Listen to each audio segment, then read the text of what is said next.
Sugared Elephant. It is Sunday, May 28th, and I thought that I would pop on while the house was quiet, and I had the opportunity just because it's been kind of a crazy weekend.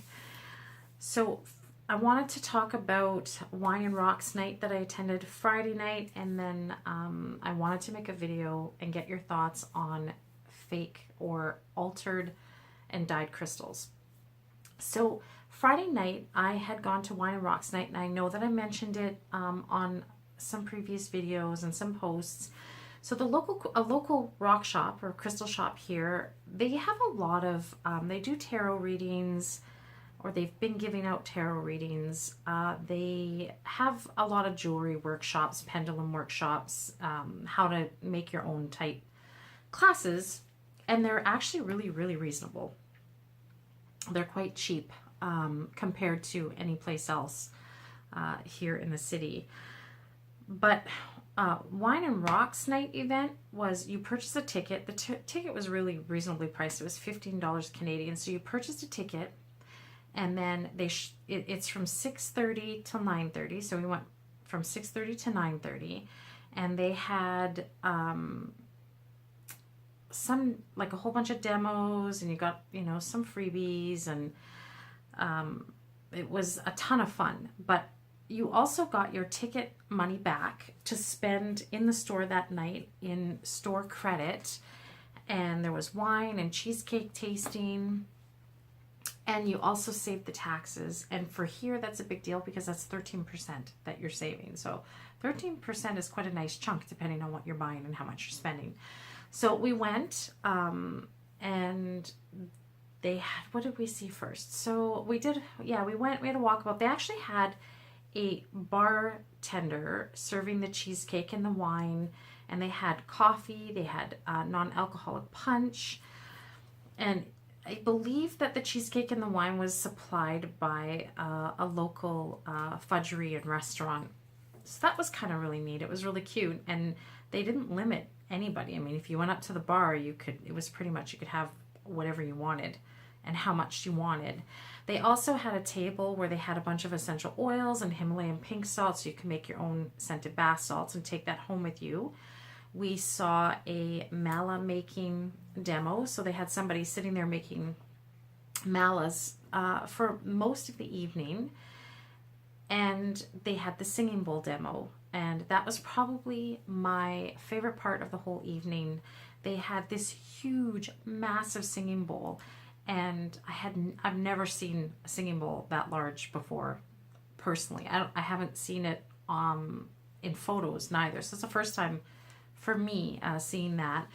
And they have singing bowls here, and a lot of you who are familiar, especially those of you who are really familiar with sound therapy. I'm not. I'm actually quite, well, I wouldn't say quite ignorant, but I'm not well versed in sound therapy. I know that I love it, and I did purchase my first singing bowl while I was there Friday night, which I'll show you in a second because it's absolutely beautiful. But they have singing bowls in 3 different sizes of, like, the big one. The big one, it was white, and I had showed a video. And you know what I'll do is, I took a really short video of it, and I'll add it to the end of this video. Maybe I'll add that and another one of her doing the singing bowl demos. Anyway, I'll try to add that to the end of this video. I really suck at editing, so we asked what it was made out of, because to me it almost felt like kind of like a glass, but like a frosted, rough textured glass on the outside and smoother on the inside. And they have them in different colors, beautiful light colors, turquoise, like an aquamarine.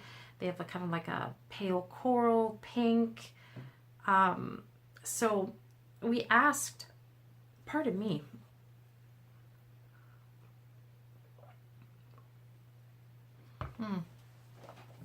We asked what the, and I gotta stop saying amana, so I do apologize. You know what?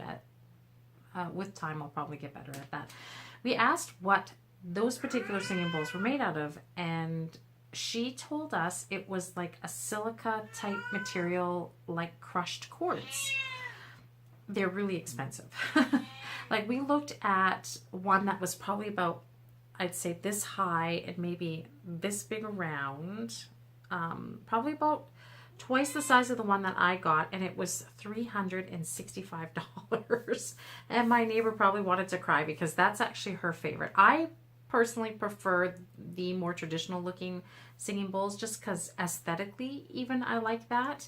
And I found myself kept going back to the same type of singing bowl and I picked up the same singing bowl I don't know how many times when I was there that night. So I did pick it up, and this is the one that I got. And I know the lighting is kind of shitty in here today, but I know this looks purple. The designs look purple, but they're actually blue. And look at the inside. I don't know if maybe the light's not going to allow you to see the inside. I'm just trying to there. It's really intricately carved and etched on the inside along the bottom, and I know you can see this, but all along the sides and all around that, I don't know if you can't see that in this light, that kind of sucks, but it's has a whole bunch of symbols around as well.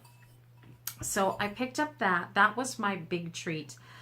And I did only pick that up because we were getting our ticket money back and the 13% discount, because and I don't know if this is like that or if they are expensive, really expensive everywhere, but here they're very expensive no matter where you go to get them.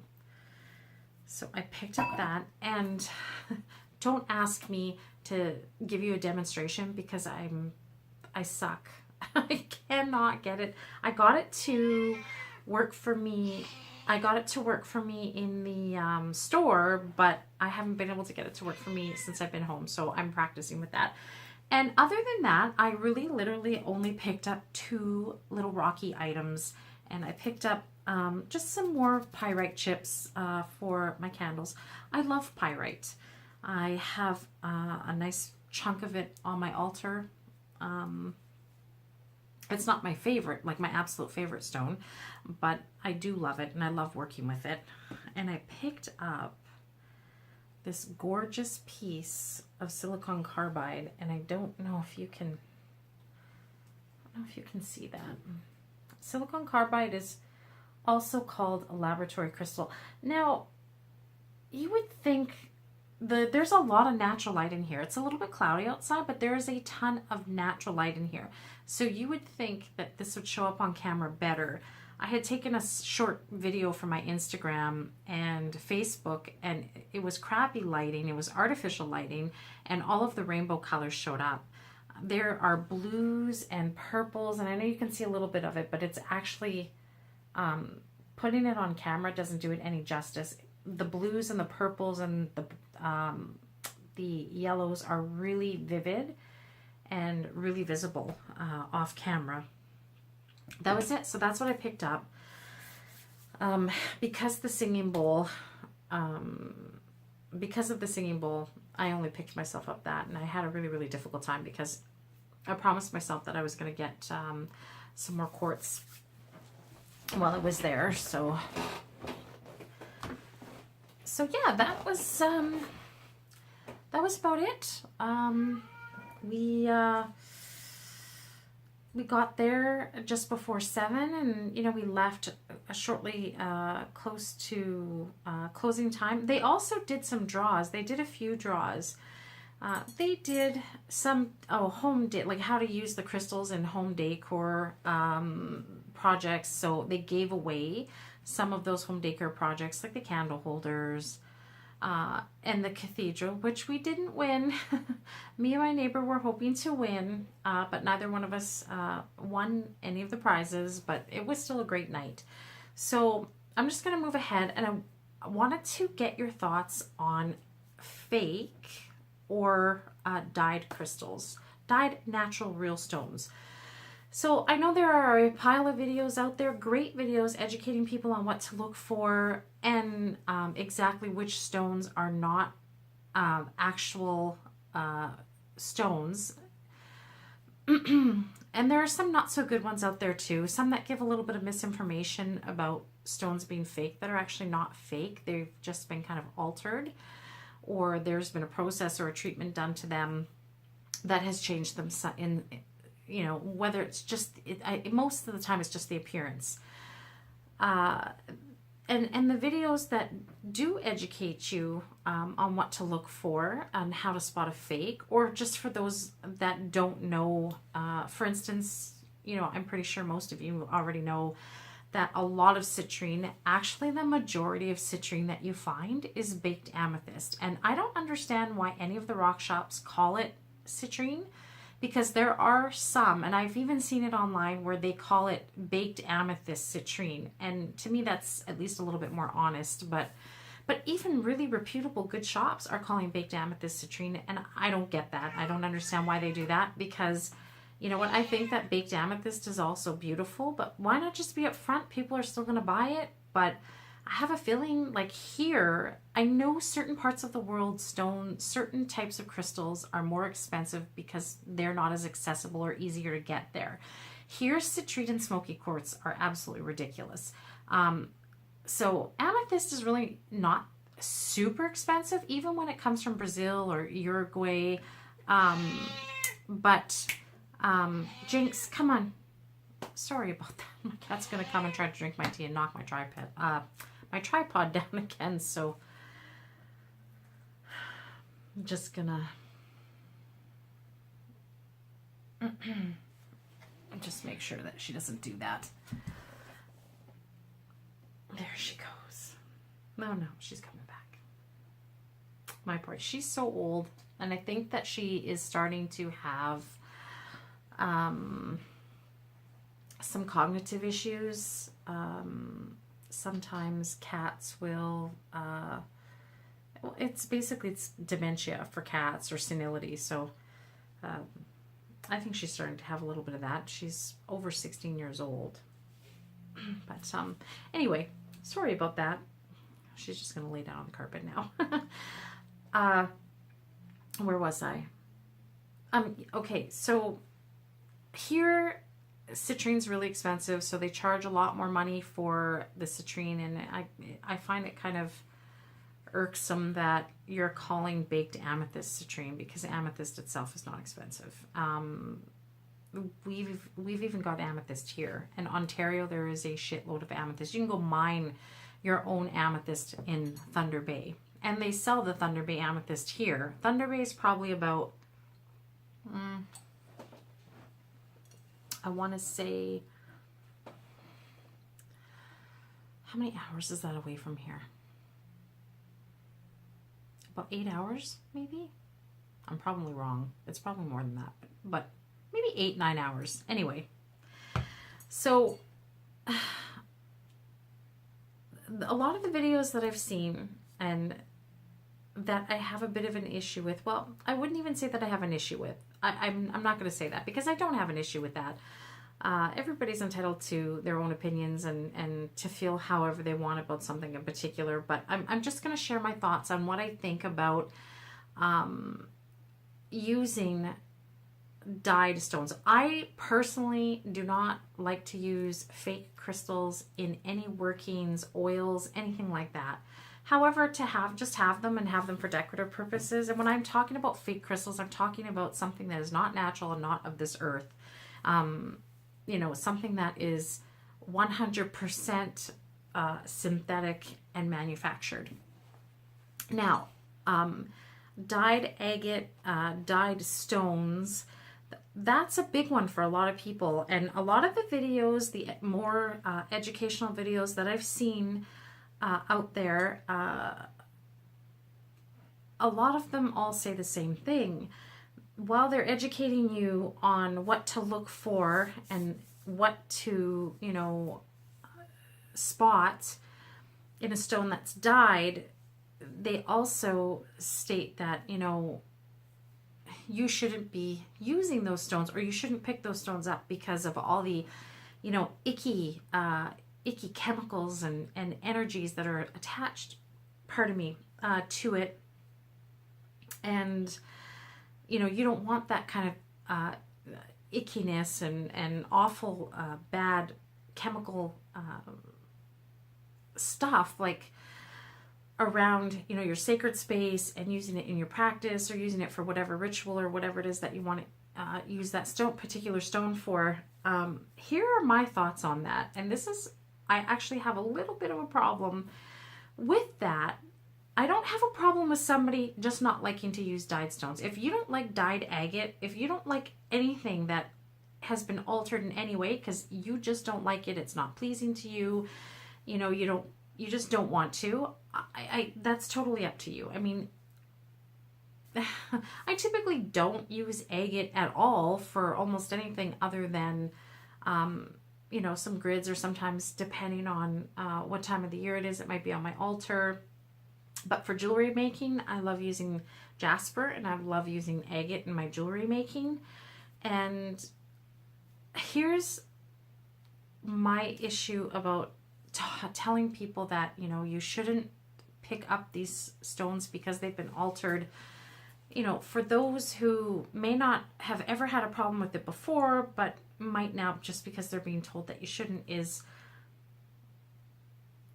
when you purchase most of you, I'm sure, cleanse, and you charge your stones, but any new stones or crystals that come and that are going to come into contact with anything important, I'm sure that you cleanse them.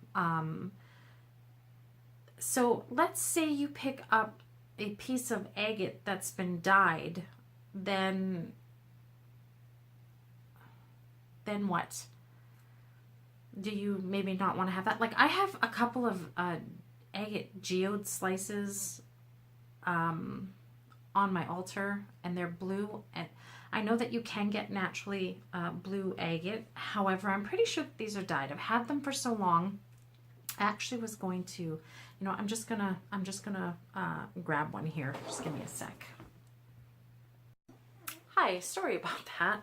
Okay, so I have, I was gonna try to dig out some blue howlite as well, because that's another stone that's dyed. I'm pretty sure that you cannot get actual blue howlite. Like, it doesn't grow like that in the earth. But I have these, and they're huge. They're heavy, and if you can see how thick they are, and they're actually quite heavy. And I've had these for at least 20 years, maybe even a little bit longer than that. But those sit on my altar, and I don't have an issue with that, because the other items that I keep on my altar that most people have, or that you introduce into your altar that you use, anything from the equipment and jars and tools that we use. A lot of people make wands or purchase wands that have been sealed, varnished, and painted. That right there is not natural. Those are chemical sealants and protectants, and I don't see anything wrong with that. I make kitchen wands, and sometimes they are colored, so I use paint. Your altar cloth. If you use an altar cloth, these things are in contact with your sacred space 24/7. There's most likely synthetic dyes and fabrics in the altar cloth. What about any of the containers and vessels that you use to hold some of your sacred items? And what about what is pretty much for everybody, which will be your most important tool in your practice, is your Book of Shadows, or any of your other grimoires. Are you using natural ink when you write in there, or are you using an ink that is synthetic, that has chemicals?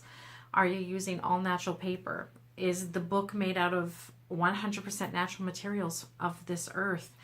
See, this is why I don't have a problem with natural or dyed stones. I don't have a problem with fake stones neither. I just don't see why, if it's fake and if it's not of this earth, I'm not exactly sure what you would use them for.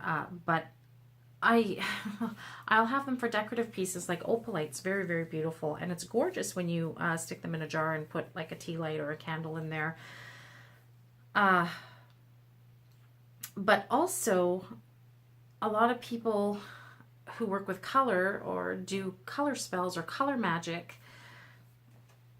you know, you might find some of the dyed stones very useful for whatever it is that you're doing, or whatever purpose you're doing a ritual for.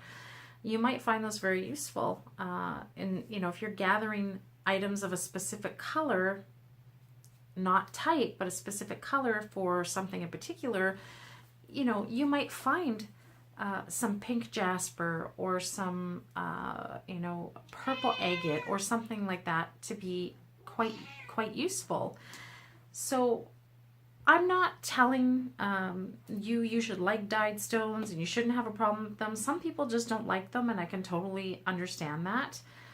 But I just wanted to get your thoughts on what you think about a lot of metaphysical shops and places and people selling them and promoting use in your practice, or what you think yourself, or what you think yourself of using the stones.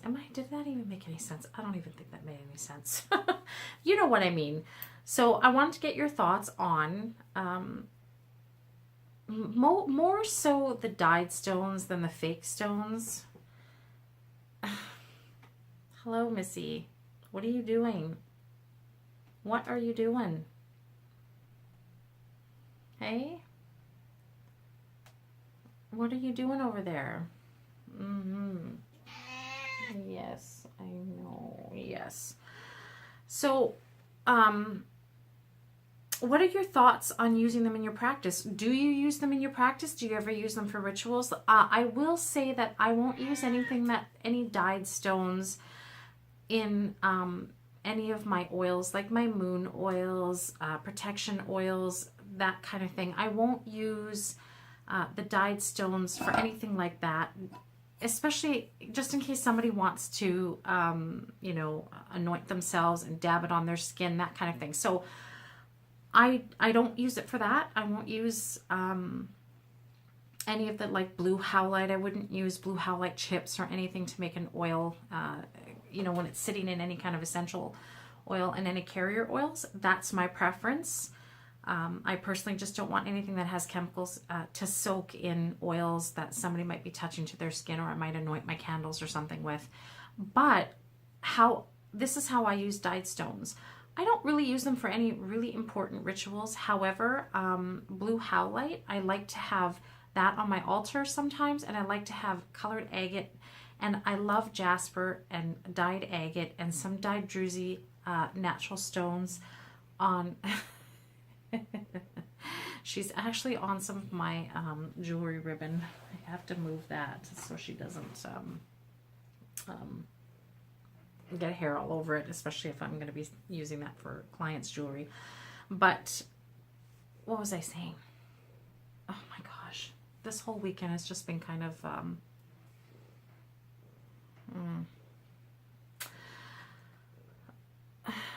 oh, right, jewelry. So I like using those for jewelry, and whenever, like, I use anything for jewelry making, I try and almost always use natural stones in my jewelry, but I have spacers and focal beads and different add-ons and stuff like that that are not natural. Like I might use, you know, silver plated or sterling silver, which, well, that's natural, but like silver plated or non-natural metals or different things to incorporate in my jewelry.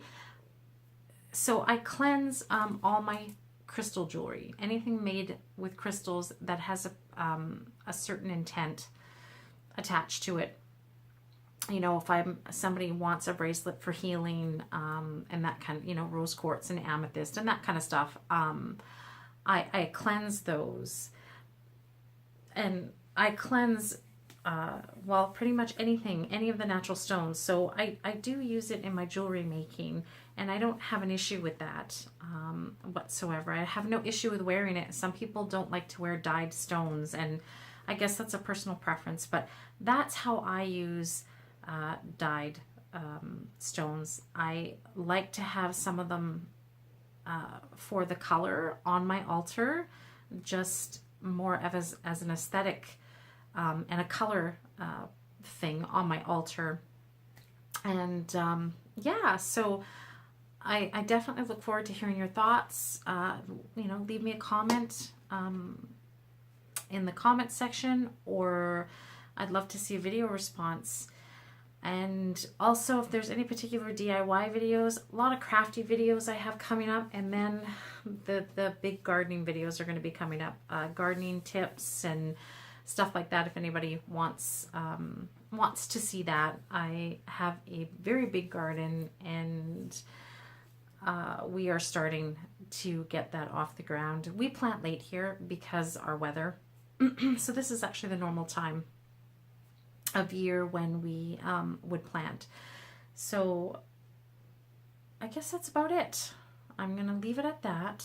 I'm going to try to get some stuff done for my shop. I know a lot of people are asking for the link for my Etsy, which I will be including. I have an Etsy shop, but I have not uploaded or reloaded any more stock. I had some on my Facebook, Sugared Elephant Facebook business page.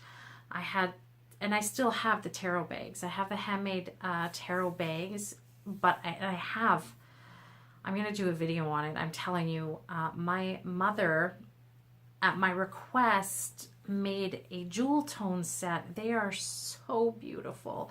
The colors are vivid jewel tone with shots of metallic wool. And some of the stuff my mom makes, she uses naturals. Some of the wools are, you know, they're blends. They're synthetic blends like poly blends and stuff like that. But I know that she orders some natural stuff, and we'll be showing that soon.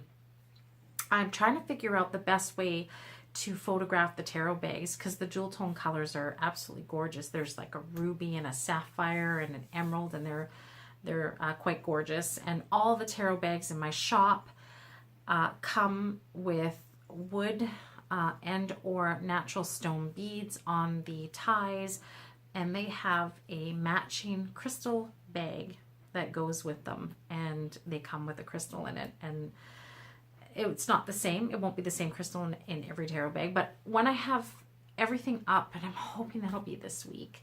I was hoping for that last week, but I ran out of time, and then I wasn't feeling well. So I'm hoping that this week I'll at least have those pictures up there, and I'll have all the links for you. So I'm going to go, because I'm just babbling on. This video. It ended up being a little bit longer than I intended. So yep, just leave me a comment. And if you're not subscribed, go ahead and subscribe and like the video if you found it interesting. And again, if you want to see something particular, just give me a shout. And you know what? Have a good afternoon, and enjoy what is what is left of the rest of your weekend. And there's the bird.